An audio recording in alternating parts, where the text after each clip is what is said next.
bismillaahi raxmaani raxiim kulanta fayla firsada la Qodobada Warka Telefishinka Koonfur Galbeed oo soo ku studios beledka Baydhabo qodobada warka seen kaynan waliba ku mid aha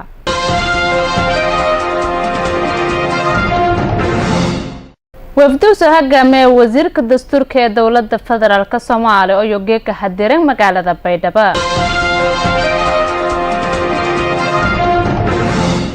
qaar kumid ah xildhibaanada golaha shacabka oo mooshinka ku gudbiyeen gudoomiyaha baarlamaanka Soomaaliya Maxamed Sheekh Usmaan Jawaari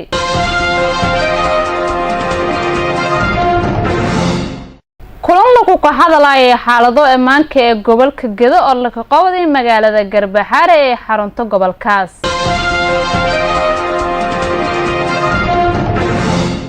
tartan banooniga lugto lanqobadi kooxyaal ku dhisan degmada lug ee gobolka Gedo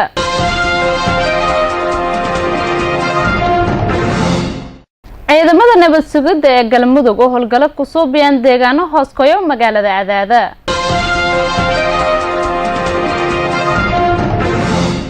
wasaaradda amniga ee dawladda federaalka Soomaaliya oo amaraha ku saartay ganacsatada beesada siyaasad maleeshiyaadka al-shabaab